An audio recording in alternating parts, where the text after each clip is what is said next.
əziz dostlar, dəyərli izləyicilər. UEFA Çempionlar Liqasında artıq demək olar ki, 4-1 finaldakı rəqabət unudulmaz bir rəqabətə çevrildi deyə bilərik. Xüsusilə son iki qarşılaşmanın, hətta Avropa Liqasındakı maçın da penaltilər seriyasına qədər getməsi çox yadda qalan və çox maraqlı oldu. Başlayaq Çempionlar Liqasındakı o rəqabətdən. Paris Saint-Germain'in Liverpool'la ilk maçı, sonra cavab maçı, penaltilər seriyası. Buyur, sənin fikirlərin maraqlıdır mənim üçün. Yəni, Liverpool'un mübarizəni dayandırmasına nə ad vermək olar? Paris Saint-Germain'in bu çıxışına necə don geyindirmək olar? Buyur. Bu mərhələnin əsas oyunu idi mənim fikrimcə. Paris Saint-Germain Liverpool qarşıdurması.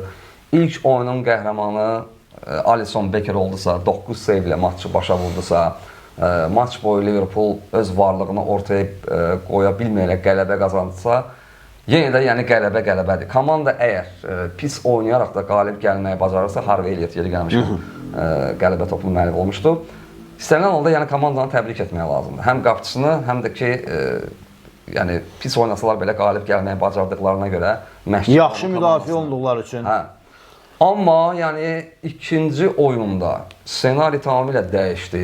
Mən Liverpooldan, mən hətta düşündüm ki, PSG-ni çox belə samballı hesabla məğlub eləyər, növbəti mərhələyə adılar. Onsuz da favoritim Liverpooldur, yəni yanıldım, əvvəlcədən bunu qeyd. Amma biz nə gördük Anfieldda? Adətən öyrəşmişik ki, yəni Anfieldda xüsusi bir baskı olur, azarkeşlər də komandaya çox yaxşı kömək edə bilər öz belə deyək, dəstəkləri ilə. Amma yəni Paris Saint-Germain valla Parisdəki oyundan daha yaxşı oynadı. Hətta qol da vurmağa müvəffəq oldular. Usman Dembele fərqlənməyi bacardı. Konate'nin oradakı əməyinə verdi. Bir Donnarumma da öz yerində, təbii ki, Gigi Donnarumma öz yerində fantastik, yəni penaltiləri dəf etdi. Komandası növbəti mərhələyə yəni adladı. Amma bir nəfər var ki, mən yəni doğrudan da bu iki oyunda heyran oldum həmin adama. Nuno Mendes. Qardaş, boğdu Muhammed Salahı. Yəni imkan vermədi Muhammed Salahı.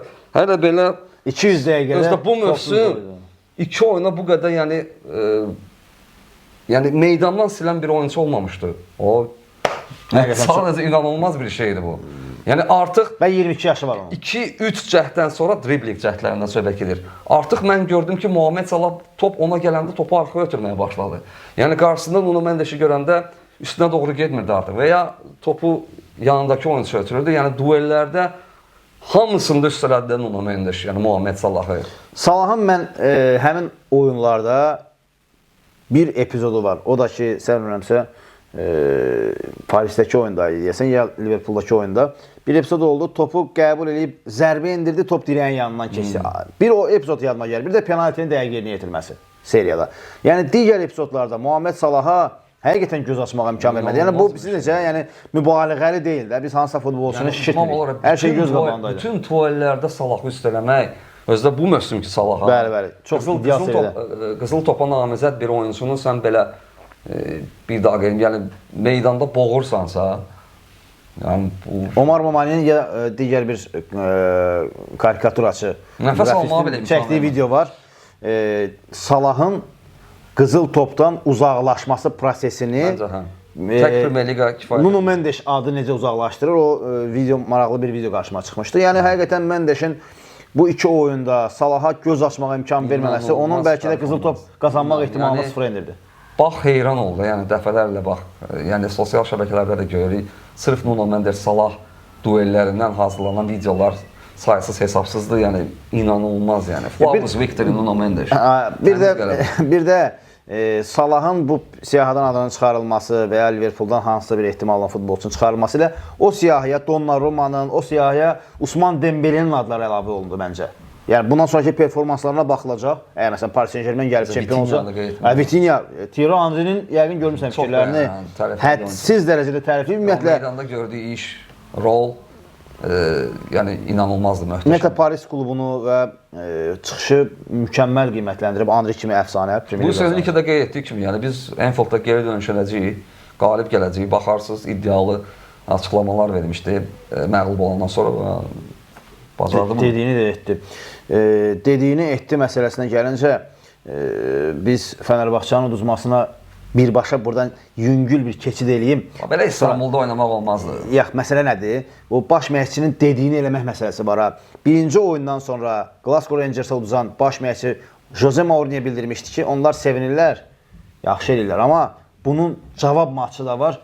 Cavabda çox yaxın idilər ha. Sebastian Szymanski xüsusilə birinci qolu baxımlı alındı, gözəl alındı. Amma yenə də yəni bunu İstanbulda etmək lazım idi. Yəni İstanbulda elə uduzmaq lazım deyil.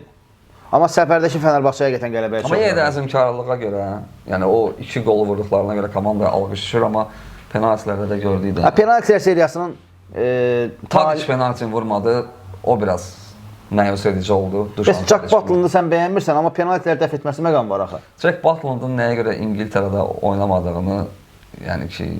Ola bilər İngiltərə klubları səviyyəsində və ya milli səviyyəsində qapçı deyil. Yəni, Liga mərhələsində Manchester United üzrə gəlmişdə Jack Butland topu tutarkən əlindən qaçırmışdı və yekunda Rangers məğlub olmuşdu. Yəni, hələ də ideal qapçı deyil Jack Butland. Amma dünənki penaltilər seriyasında yaxşı bir sual verir. Stoke City-dən tanıyırıq onu. Jack Butland hətta U21-in qapçısı idi, əsas milliyə iddialı qapçılardan idi zamanında. Yəni, Butlandın dünənki performansı var ha, penaltilər seriyasında. Bunu Butlandın qəhrəmanlığı kimi yozaq, yoxsa Fənərbağçə futbolçularının uğursuz zərbələri kimi yozaq? Ehtimal faiz olaraq daha çox kimək? Fənərin uğursuz zərbələri kimi qeyd edərdim. Yəni, Jack Butland belə... Məsələn, Fredin penaltisi? Mən heç vaxt, yəni bilməm, İngiltərə futbolunu yaxından izləyən bir şəxs heç vaxt deməzdim ki, məsələn, Jack Butland penaltilərdə yaxşıdır. Dean Henderson da var bu, biraz. Hətta bir qapçı da var. Manchester United-in yetirmələrindən biri yadıma düşmür. Yox, qeyd edərəm yadıma düşsə. O da yaxşıdır hətta. Jordan Pickford? Hətta Pickford yaxşıdır belə, çünki o su şüşəsinə yazır kim hara vurur penaltiləri, belə bir xüsusi özəlliyi də var. Amma yəni Jack Butland onların sırasında deyil. Hər halda mən bu Fənərbağçaya haşiyə çıxmaqda məqsədim o idi ki, səbəb nə idi? Baş məşqçi Luis Enrique'nin açıqlaması. Mourinho da açıqlama vermişdi, amma Mourinho həqiqətən də baş məşqçi kimi ilk oyundan fərqli olaraq ikinci oyunda Rangers'ı çox yaxşı analiz edildiyini göstərdi, komandası üstün oynadı. Amma əldəki material imkan vermədi ki, deyək, həmin oyunda, cavab oyunda Fənərbağçə Rangers'ı keçə bilsin. Burada yəni Mourinho'nu qınamaq üçün yeganə məncə tərəf ikinci yarıda və ya əlavə hissələrdə etdiyi dəyişikliklər idi. Məsələn, Yusuf El-Nesrinin meydanda qalması o qədər müddət, oyuna Mert Hakan yandaşın daxil olması, penaltinin axırıncısının ona verilməsi, bu Mourinho'nun mənfiləridir. Onun pasivinə yazılır, amma yaxşı sistem seçməsi, düzgün sistem seçməsi, Fənərbağçanın ikinci oyundakı əla oyununa görə Mourinho'nu burada təbii ki, alqışlamaq lazımdır. Çempionlar Liqasında digər maraqlı, cüt və ya digər önəmli maç Madrid derbisi idi. Atletico Madridin evdə Realı qəbul etməsi idi. Başlayan kimi Conor Gallagher'in qol vurması təbii ki, Atletico azarkeşlərini və oyuncularını daha da ümidləndirdi, amma ardı gəlmədi. Hətta Real daha yaxşı oynamağa başladı. Kylian Mbappé komandası üçün penalti qazandı. Amma nəyə görə özü vurmadı? Bax, belə jestlərin mən əleyhinəyim də. Önəmli maçlarda bu yoldaşlıq oyunu deyilsə, penaltini daha çox son oyunlarda kim vurubsa, məncə elə o da vurmalıdır. Yəni, al sən vur deyiləsi oyun deyildi o. O, Vinicius'a jest edəcək. Vinicius yaxşı, pis penalti vuran deyilmi? Penalti paylaşarsan, hesab 3-0. Məsələ orasındadır ki, ştatlı penaltist olmalıdır klublarda, elə deyil. Mbappé vurur da. Mbappé vurursa, o da komanda ulaşır. Bəlkə Ancelotti bildirib onu. Görmüşdük, məsələn, yaxşı hal deyil. Cole Palmer yaxşı eləmişdi, məsələn, ətrafında komanda ulaşları var idi. Hətta onda yeri gəlmişkən Chelsea-nin kapitanı Conor Gallagher idi. Aldı topu, digərlərini uzaqlaşdırdı ki, Allah, Cole Palmer həmişə vuran futbolçudur, indi də o vursun. Yəni, belə, əgər rəsmi oyundusa, özdə Çempionlar Liqasının play-off oyundusa, burada jestdən söhbət gedə bilməz. Səhv addım idi. Ona görə də Vinicius'a görə komandalar əlavə dəqiqələr oynamalı oldu maç ərzində. Mən deyərdim. Bax, belə səhvlərə görə. Yəni, ümumiyyətlə, Atletico Madridin mübarizəni dayandırması, Atletico Madridin penaltilər seriyasında uduzmasına qədər davam edən mübarizənin, Simeone'nin kollektivi, ümumiyyətlə, burada da bir... Julian Alvarez'in bəxti gətirmədi penaltini. O cüt toxunuş məsələsi var. Şimon Martinyak idi maçın baş hakimi və orada cüt toxunuş qeydə alındı. Qol da qeyri-dəqiq zərbə kimi qiymətləndirildi. Yəni, bu məsələ də təbii ki, cütün taleyini... Kurtuvanın da qabağına keçəndə, yəni, demək olar ki, qapını görmürsən də. Kurtuva demək olar qapı boydadır. Çox, nə bilim, mən şəxsən oyuncu olsam və penaltiyə vurmalı bir oyuncu olsam, doğrudan da çox həyəcanlanıram. Yəni qapı boyda qapıçını görürsən, yəni çox çətindir, inanılmaz bir mənfi təzyiq yaradır adamda. Atletico Madrid Çempionlar Liqasının mübarizəni dayandırsa da İspaniya Primerosunda Reala qarşı yenə rəqibdir və Barcelonaya qarşı rəqib olduğunu unutmayaq və Çempionlar Liqasında Barcelona və Real mübarizəni davam elətdirdiyi üçün bəlkə də çempionluq mübarizəsində Atletico bir qədər avantaj qazana bilərmi səncə? Ruh düşkünlüyü yoxdursa, Simeone'nin olan bir baş məşqçi ruh düşkünlüyü uduzluq da indi Realdır. Deyib davam edə biləcəklərsə, təbii ki, niyə də yox. Çempionlar Liqasındakı digər oyunların nəticələrinə gəlincə bəlli idi ki, Aston Villa Brüggeni keçəcək böyük ehtimalla bu doğruluqdur. Bir də gəlmişkən yenə Rashford da Asensio qol vurdu. Amma bizim keçən verilişdəki o Rashford da milliyə dəvət aldı İngiltərə millisinə 2 il aradan sonra.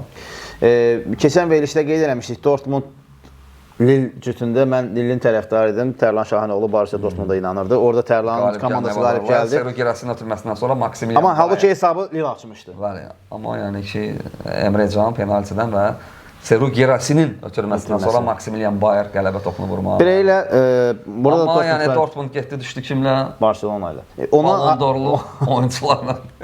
Orada da bir mübarizə var. Digər tərəfdə isə Interin Feyenoordu keçəcəyi bəlli idi.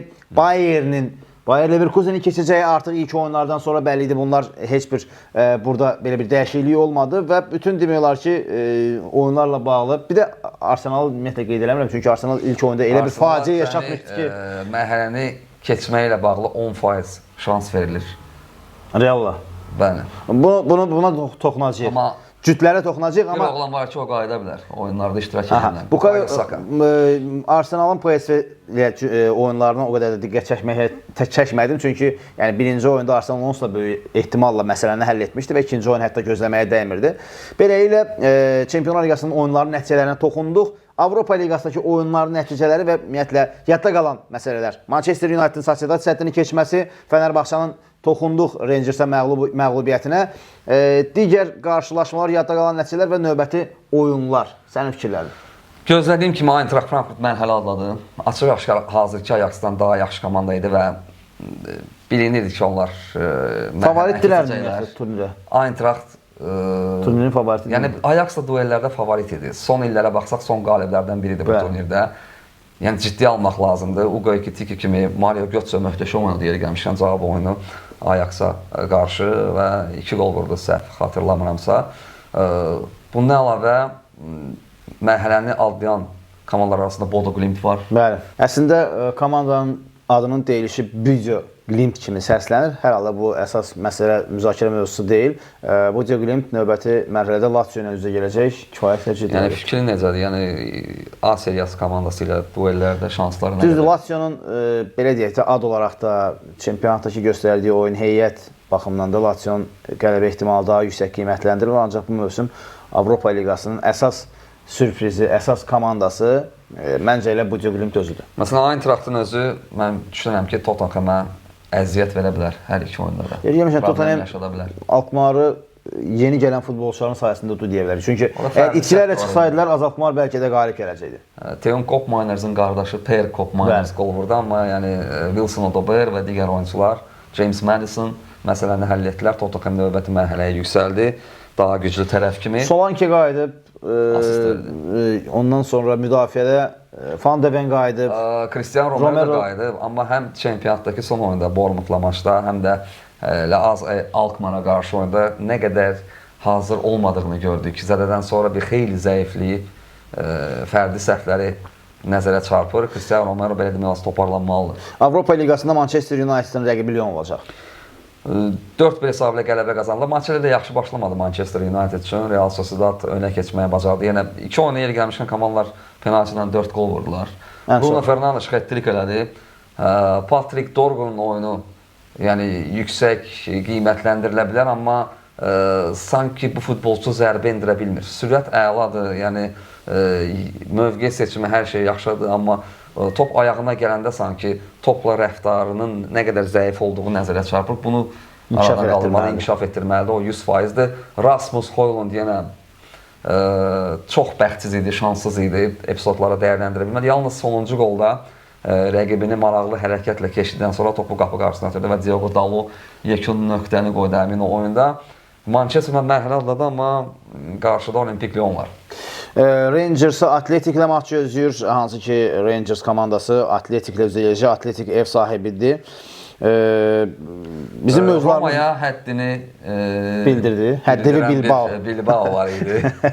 Oradan da qardaşlar Iñaki Williams, Nico Williams. Amma Nico Williams'ın Matsun Melsin o 50 metr qalmış qırmızı vərəqə ilə cəzalanması bir qədər yaxşı qarşılanmadı. Yəni hakim orada solo golla yadda qaldı. Nico Williams 10 nəfərə qalan Romanı rahat keçdilər. Necə artıran oyunçular. Necə Barcelonada Lamine Yamal, Atletik Bilbao'da da Nico Williams. Həqiqətən çox güclüdür və ümumiyyətlə Atletik Bilbao Avropa Liqasının ciddi favoritlərindən. Ev sahibi olacaqlar finalda. Bəli, sanmam istədi final. Avropa Liqası ilə bağlı məncə toxunduq bütün cütlərə, fikirlərimizi bildirdik və Konferans Liqası barədə də kiçicik fikrimizi bildirək. O niyə görə kiçicik? Çünki Konferans Liqasında deyək ki, yerli komanda Qarabağ yoxdur və ya komandaların adlarında İki diqqət cəlb edən ad var. Biri Chelsea, biri Betis, digərləri Chelsea-nin yeri gəlmişən Riera ilə birlikdə məhsulda ötürmən yadda qaldı. Vitória Guimarães ilə qarşılaşmalarda maraqlıdır yəni. Betis mümkün Chelsea Betis finalı ola bilər. Chelsea Kopenhagen'i rahat keçdi demək olar. Bir də orada Chelsea-ni qeyd etmək lazımdır. Sloveniya komandası. Onlar Albert Riera'nın rəhbərliyi altında çıxış edirlər və növbəti rəqib Fiorentina'dır. Fiorentina'da Panathinaikos. Djurgården var. Djurgården bəli. Onlar da Fiorentina var. Bəli, onlar da İsveç təmsilçiləridir və Musa Qurbanlının çıxış etdiyi komandaydı səhv etmirəmsə. Amma Chelsea Legia Varşava ilə oynayacaq. İki Polşa komandası var və finalda Polşadadır. Jagiellonia. Biri Betislə düşüb, biri Chelsea ilə düşüb. Jagiellonia düşüb Betislə, Legia Varşava düşüb Chelsea ilə. Konferans Liqasındakı mübarizə yəqin ki razılaşarsan ki favorit Chelsea-dir, eləmi? Yəni də. Yəni açıq-aşkar. Biz artıq videonun sonuna gəlib çatmalıyıq. Çünki bir xeyli məncə vaxtdır ki çəkilişdəyik. Yəqin ki sizin də gözünüzü yormamaq üçün biz bu uzun videonu burada yekunlaşdıra bilərik Tərlan. Məncə kifayət qədər danışdıq, amma daha bir rubrikalarımız olacaq. Olacaq təbii ki. Təbii ki. Diqqətiniz futbolist olsun.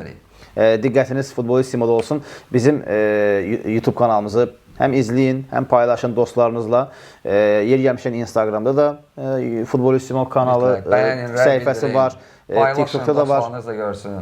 Yəni YouTube'da da artıq belə deyək, İzləyici sayı baxıcı sayı istərdik ki olsun. Əlbəttə. Yəni bizim videolarımız o qədər çox izlənmir, amma bu da bizim belə deyək, həvəsdən salmasa da istəyərdik ki, əgər davamlı izləyici sayımız çox olsun. Olmasını istəyirsinizsə, mütləq yəni dəstəyiniz gərəkdir və bunu bizdən əsirgəməsəz sevinərik valla.